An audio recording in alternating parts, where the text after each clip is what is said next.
We begin this morning with more drama on Capitol Hill and growing divisions in the Democratic Party bursting out into the open. Yeah, Congress was able to step back from the edge of the cliff by voting to avert a government shutdown last night. But in another twist, House Democrats delayed a vote on a massive infrastructure bill, a rare setback for Speaker Nancy Pelosi, who scheduled a vote on the bill yesterday. Yeah, it's all because of an ongoing standoff between the centrist and progressive wings of the party. The two sides are at odds over that bill, as well as a $3.5 trillion social safety net package. Now, despite the deadlock, House Speaker Nancy Pelosi said both sides are close to a deal. After hours of meetings, the two sides still seem trillions of dollars apart. How do you bridge this gap? We're not trillions of dollars. How disappointed are you that there's no vote tonight, Madam Speaker? There'll be a vote today. Yeah. All right, guys, that's it. Thank you. NBC News Capitol Hill correspondent Leanne Caldwell joins us now, along with NBC News White House correspondent Mike Memoli. Good morning to both of you. All right, so Leanne, let's start with you. We just heard from Speaker Pelosi there that a vote is expected to happen today. Tell us why it was postponed in the first place and sort of break down, if you can, the main points of tension here between centrist and progressive Democrats. Yeah, good morning, Savannah and Ellison. So this is a debate and a divide between the party, between progressives and the moderates in the party. The reason is because there's two pieces of legislation as well. The moderates want to vote on this scheduled vote on the bipartisan traditional infrastructure bill that will fix roads and bridges, create broadband, electric vehicle funding. And the moderates say, look, we also want a bill on the vote on the rest of the Biden agenda, which is this multi-trillion-dollar human infrastructure bill. It's a social safety net bill with climate change policies. And they say all or nothing. And so they are holding up a vote on this bipartisan traditional infrastructure bill until there's a lot more progress on the other bill. And at this point, they are still working and still negotiating with both sides of the Democratic Party to come to an agreement. And so while Speaker Pelosi says there's going to be a vote today, they're still very far off from even reaching agreement. So it could take a while. Yeah, it certainly could. And Mike, let's bring you in here now. President Biden has to be relieved that a shutdown has been avoided. Of course, that's some good news, but politically, this isn't an ideal situation for him or his agenda, as has been the truth for a while now with all this gridlock. So how is the White House reacting to the internal wrangling within his own party over this bill? Well, good morning, Savannah. First, I should mention it's not Wednesday, but it is now Breast Cancer Awareness Month in October. So you can see the White House has bathed a light shade of pink in honor of this month. There were some lights on here late at the White House as well into the night as they were awaiting word from Capitol Hill of whether a deal was going to be reached here. That did not happen. Obviously, the White House is working the phones from here. There are also a number of officials who were in the offices in the Capitol there with leadership late into the night.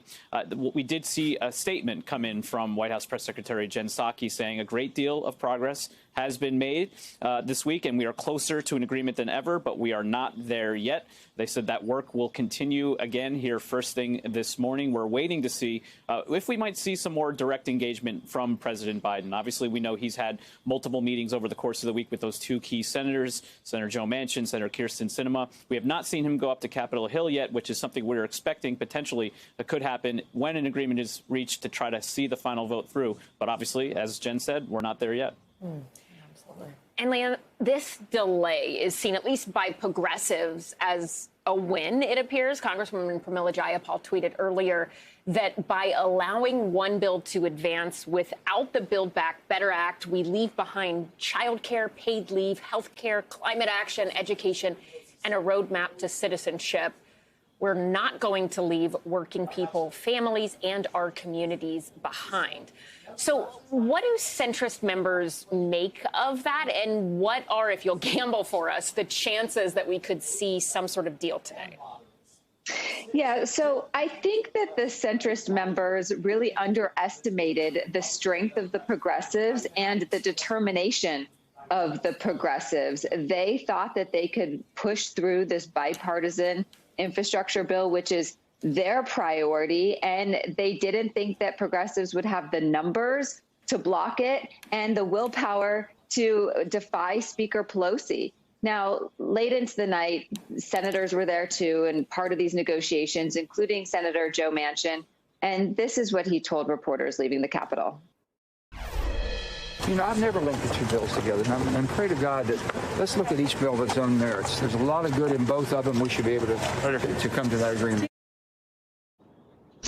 And he doesn't want these bills linked, but the progressives do, because they don't trust people like Senator Joe Manchin to support their priorities if the progressives support Senator Manchin's priorities. Now, progressives want $3.5 trillion. Manchin wants $1.5 trillion, and that's what they are trying to work on now, is coming somewhere in the middle. And Mike, quickly, how much of a blow would it be for the president if a vote didn't go ahead today, or if it ultimately fails completely? Well, a year ago today, President Biden, then candidate Biden, was finishing up a train tour called the Build Back Better Express. This was the core of his campaign message, arguing that he would deliver a big infrastructure package, expansion to some of the social safety net programs, climate provisions as well. But more than that, President Biden promised he would get Washington working again. He would be able to work with Republicans. He's been able to do that to some extent, but now the problem is within his own party. So the White House would certainly accept a delayed vote if it means ultimately getting the deal. But if this ultimately does fail and he doesn't even get that bipartisan infrastructure plan, it's a big blow to his presidency for sure. All right, Leanne Caldwell and Mike Mimily, thanks for that. Thank you both. All right, and now battles brewing over vaccine mandates in New York. Hospitals are seeing the size of their staff shrink after employees were either terminated or they quit following the vaccine mandate that went into effect earlier this week. According to the State Department of Health, 16% of hospital workers, 15% of nursing home staffers, and 14% of adult care facility employees are not fully vaccinated, as you can see there on your screen. All of those employees are now at risk of losing their jobs. The lack of staff has forced some hospitals to make drastic decisions when treating patients.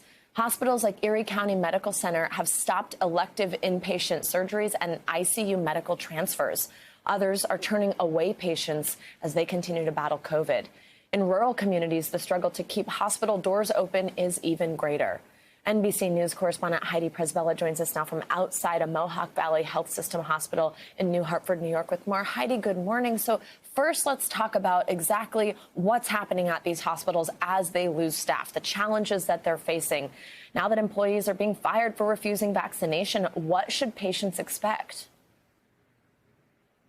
Yes, Savannah, Monday was the deadline for all New York healthcare workers to comply with that vaccine mandate. And we're seeing the impact is especially strong here in upstate New York, where here at the Mohawk Valley High system, they've already had about 5% of their workforce. That's about 180 employees who are now out on unpaid leave. And Savannah, the biggest issue is not necessarily the vaccine mandate impact, but it's the fact that it comes on top of what was already a dire staffing shortage. Take a listen here to what the CEO had to say. So we've had to cut back some hours. We've consolidated some services together. We've cut back support systems, and we're telling our population that they're going to have to suffer from wait time. It presents a greater challenge to us because at the same time, we're also seeing that hospitalization rates are up. Our ERs are busier than they've been ever. And so it's sort of a double whammy. We have fewer employees, we have more patients. Savannah, the vacancy rate here, even before the vaccine mandate took effect, was about 14%. So you can see that any kind of give there is going to have a dramatic impact on their staffing and their capability to deliver services. It's really a combination here, a perfect storm of burnout, people taking higher paying jobs, and retirements. And with all of that, I can imagine that it's affecting morale. I mean, how are hospital employees doing that are still working there, that did get the shot? And then also, for those who change their mind about refusing the vaccine, let's say they decide they do want to get it, or they feel comfortable now, or they just want their job back, is it possible for them to get their job back? Yeah, look, a lot of these people are on unpaid leave until October 9th. So when we talked to the CEO, she said, we're hopeful that ultimately a lot of them will come to that decision to get the vaccination. She put them in buckets. She said, look, there is definitely a hardcore hell no bucket of people who say my body, my choice, I'm not getting it. But a lot of them are people who just didn't get around to it. We're busy. And then there was another bucket of people who just need these one-on-one conversations, Savannah, to be convinced there's a large immigrant community here, as she said, for instance, and that was really effective for them to just sit down and say, hey, here's the truth. Here's the disinformation. You need to get the shot. And now, Heidi, I wonder, did the vaccine mandate have any impact on the vaccination rate there among healthcare workers overall? Did the mandate mean that more of them got this shot? And also, are we concerned at all about this affecting vaccine hesitancy when we hear that healthcare workers aren't getting it? Yeah, you know, I assumed when I asked the CEO, hey, you're losing 5% of your workforce here potentially. Do you oppose this vaccine mandate? And she said, no, it's been great because we've gone just within a matter of weeks from a vaccination unvaxxed rate of about 30% to now about 5%. And so the issue here really is not the vaccine mandate itself. It's the amount of time that they're being given to get people to comply. Here's what she said.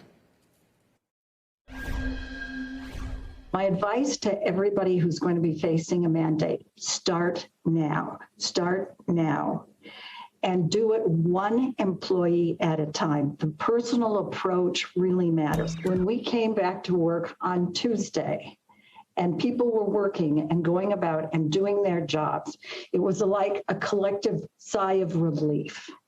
And we became the organization that we were before that. So I think this week has been a real positive week. So here's the thing, Savannah, they are suffering. They have had to cut back some services. They have warned people that if you're not really sick, don't come to the emergency room, for instance. So this is having real impact, not to downplay that. But ultimately, she's hoping that by October 9th, that bucket, as she called it, of people who are just adamantly will not get this vaccine is going to be a small number. This is going to be a very interesting test case to see how this mandate will play out all across the country, given that New York State was kind of ahead of the game here with its own mandate, Savannah. It certainly will be something to watch, and we know you'll be on it. Thank you. Important reporting there, Heidi Presbella. Meanwhile, the legal fight between healthcare workers and Governor Kathy Hochul is heating up. She's facing several lawsuits following the announcement of the vaccine mandate, including claims that the mandate is unconstitutional. One union representing state hospital security workers is calling for a temporary restraining order against the state to try and stop hospitals from enforcing the vaccine requirement. NBC News legal analyst Danny Savalas joins us now to break down this mandate. Danny, good morning. Glad you are here to kind of put all this in perspective for us. The governor, she is standing by her decision to enforce this mandate. Listen to what she had to say yesterday, and then we'll talk right after. My number one job as governor is to keep the people of the state safe. And that is why we were very firm in adhering to the vaccine mandate that as of Tuesday, actually midnight on Monday, Tuesday, healthcare workers all across New York in health hospitals and nursing homes were required to be vaccinated. It was the right thing to do. I will stand with that. Okay, so legally speaking, is Governor Hochul able to mandate all healthcare workers get vaccinated, or do some of these lawsuits we're hearing about, do they have merit? Governor Hochul and the state of New York could probably require that every single one of us in New York, including you and I, get vaccinated. And I only say that because for over 100 years, the Supreme Court has said, since a case named Jacobson v. Massachusetts in 1905, that the government in times of emergency can force citizens to get vaccinated. Back then it was smallpox. Today it's COVID-19. So the government's power to do so seems pretty well established in times of emergency. In terms of employers, and particularly in the healthcare context, generally they can mandate vaccines with exemptions for Americans with Disabilities Act or religious exemptions, which is a hot issue right now. Okay, well, let's talk about those exemptions then. You mentioned that it does include religious as well as medical exemptions. How difficult is it to get an exemption in New York? And at this point in time, are people who don't want to get vaccinated using it as a bit of a legal loophole?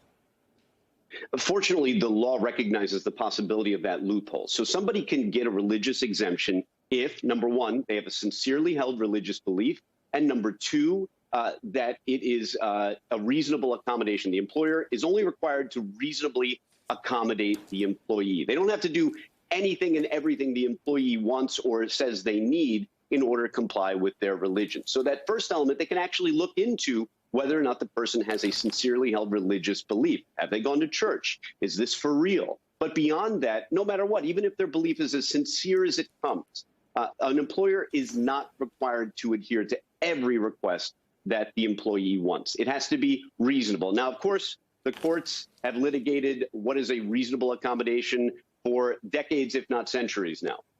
All right. Well, fascinating stuff, Danny. Thank you so much for that.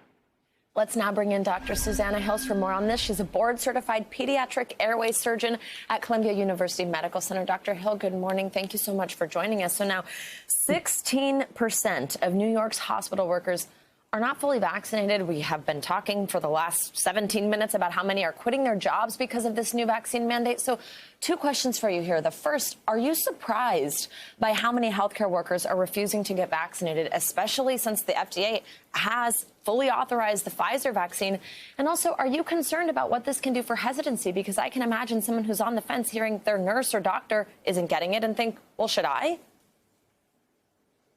Savannah, if you had asked me last year when we were at the height of the surge here in New York, if I thought people who were working in that environment, taking care of all these sick patients in that really devastating setting we were dealing with, if you'd asked me, do I think anybody would be hesitant to get a vaccine if it were available, I would have said no. So from my perspective, yes, it's surprising. But also, we have to remember that all of these healthcare workers who were with us last year, standing with us, taking care of all of these really sick patients, they were an essential part of this team. They're a really valuable part of our healthcare system and our community. And it's a big loss to lose any of them because of feelings about getting vaccinated. So it's really difficult. And, everybody has their own perspective on this. And, we have to respect people's decisions if they feel they need to leave, if they're not comfortable getting vaccinated. It is a little concerning, the message that it sends. But healthcare workers, staff here in the hospitals, they're like people anywhere else with the same concerns sometimes, and with the right to make their own decision if they feel they can't get vaccinated and need to leave. Dr. Hill, one thing that is interesting is when we're talking about healthcare workers, it is worth noting it's not always just doctors or nurses. It kind of really does run the gamut. And I have been in a number of ICUs where when I'm talking to people who cover this day in and day out, I've yet to meet a nurse or doctor specializing in this who says they have not gotten vaccinated yet, which is interesting. But when you look at these numbers, we're talking so much about them. But Dr. Hill, from your perspective, are the numbers of people leaving, is it concerning to you? Governor Hochul, she has said that she plans to potentially fill the void if needed by deploying the National Guard or bringing in people from other states. What's sort of your take on that, and what would that mean for patients? Yeah, it's 450,000 healthcare workers. It's a huge number. But the good news is, if you look at our healthcare system here at NYP, a month ago, there were about 30% of our hospital employees who weren't vaccinated after the mandate. That went down to 1%. So 99% of people here at NYP ended up getting vaccinated. And the same thing appears to be true in most healthcare settings with the mandates. They are effective in getting the vast majority of people vaccinated. But there is still that huge number of people who work in the healthcare system who aren't fully vaccinated.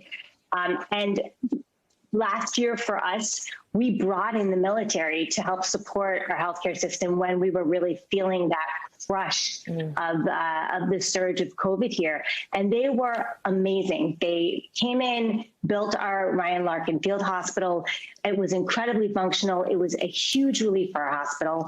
I had a team that I led with 4 special operations team members who were military medics who were brought in, and they were invaluable. They came around and helped me manage our airway patients and our tracheostomy patients here in the hospital who had COVID. So I think it's a great answer. They are a huge support when we need them, and I think it will be a good response to this. Yeah. All right. Dr. Susanna Hills, your expertise and your time is so appreciated this morning. Thank you for joining us. An emotional hearing on Capitol Hill as more and more states work to pass restrictive abortion laws. Lawmakers listened to hours of powerful testimony, including some from their own colleagues. NBC News senior Washington correspondent Hallie Jackson has the story. The emotion obvious, even before Congresswoman Cori Bush spoke a single word, revealing publicly for the first time her own experience with abortion, describing being raped on a church trip just after high school. I found out that I was 9 weeks pregnant, and then the panic set in. How could I make this pregnancy work? My abortion happened on a Saturday. I felt alone, but I also felt so resolved in my decision. Choosing to have an abortion was the hardest decision I had ever made. But at 18 years old, I knew it was the right decision for me. Her testimony coming during a congressional hearing led by Democrats, several of whom shared their own stories, meant to highlight the need to fight restrictive new abortion laws, like the one in Texas that effectively outlaws abortion after about 6 weeks, before some women even know they're pregnant. What do you hope to get out of sharing your testimony and sharing your story today? What do you hope happens from that? Well, what I really hope is that people across the country understand how close we are to losing this incredibly important and necessary constitutional protection that we have. I'm hoping that every time we speak and we're vulnerable in this way, it changes hearts and minds. A majority of Americans support legal abortions in all or most cases, but one abortion rights group says lawmakers in at least 11 states hope to use Texas as a blueprint for similar restrictive abortion bills. Republicans who oppose abortion rights vocal, like Congresswoman Kat Cammack, who described her own mother's decision not to terminate her pregnancy. I would not be here had it not been for the very brave choice that my mother made 33 years ago. There's been a lot of talk about justice here today. What about the justice for those unborn? All the little girls that never had a shot. As for what's next in the fight over abortion access, a key Supreme Court decision that a lot of people are watching for. The justices this term are set to take up a case that could overturn Roe versus Wade, that landmark decision protecting abortion rights. Savannah, Ellison, back to you. Hallie Jackson, thanks so much. Now to Facebook under fire, the social media giant is facing intense questioning from both sides of the aisle at a hearing on Capitol Hill. This comes after it was revealed their own research showed the Instagram app can be harmful to children's mental health, especially young girls. NBC News correspondent Tom Costello has more on the heated confrontation with lawmakers.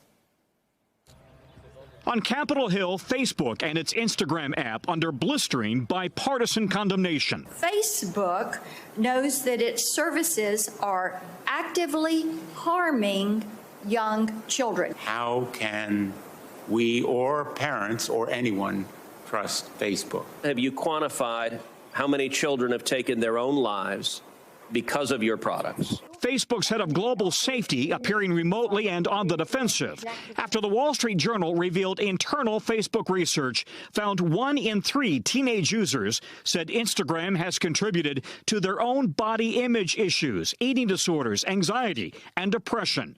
Among teens who had suicidal thoughts, 13% of British users and 6% of American users traced those thoughts to Instagram use, though Facebook insists far more teens benefit from the social connections. More of them found their engagement on Instagram helpful than harmful. But 20-year-old Grace Park believes the constant Instagram posts contributed to her own anxiety and eating disorder in high school. Everyone else is way skinnier and way prettier and have nicer clothes, and that also sort of hurt my own self-confidence about my own body, which led to me practically starving myself for like a year. It makes them feel like they're on shaky ground and that they can't possibly keep up with their peers or anyone else. And it just makes their insecurities snowball at a time when they're very vulnerable.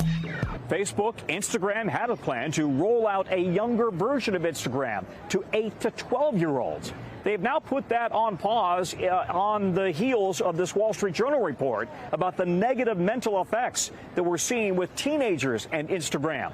But it is only on hold. Instagram would still like to roll out that younger version of Instagram as they now have more and more enemies on both sides of the political aisle in Washington threatening legislation. Savannah and Ellison, back to you. An important report. Tom Costello, thank you so much. And now let's get a check on your morning news now. Weather? Bill Cairns, good morning. Hey, good morning. Good chilly morning in a few areas of the country. I know everyone in the Northeast has their heaters on for probably the first time this season. So now that we're in October, here's your October outlook. And this shouldn't surprise anyone. We're looking for warmer than average temperatures almost across all of the lower 48. We're not expecting below average temperatures anywhere. So expect a milder October than you're used to. And the wetter areas, unfortunately, it looks like on the East Coast, the Great Lakes, and in the Pacific Northwest. We'll take it in the Northwest because that'll help with the drought conditions and with the fires in those areas. But for the Great Lakes and the East Coast, we don't want that wet weather because that's when the leaves are heading towards their peak and the rain takes the leaves down quicker. So as far as the rain goes today, we're focusing really in the middle of the country again. Texas has had a lot of rain overnight. Thunderstorms rolled through San Antonio, Victoria. They're still around Corpus Christi. Houston, you're going to be dodging showers and storms on and off throughout the day today. And then as we go through tonight for your evening plans, watch out areas of Arkansas with some storms. Tomorrow morning, St. Louis could have some rain along with Chicago. And then during the day Saturday, all that rain heads through the Ohio Valley. So for today's forecast, after a chilly start, a nice warm up in the afternoon in the Northeast. Coming up next hour, we'll take you through the complete weekend forecast, guys. All right, that's a tease we always like. Thank you, Bill. See you in a little bit. Thanks for watching our YouTube channel. Follow today's top stories and breaking news by downloading the NBC News app.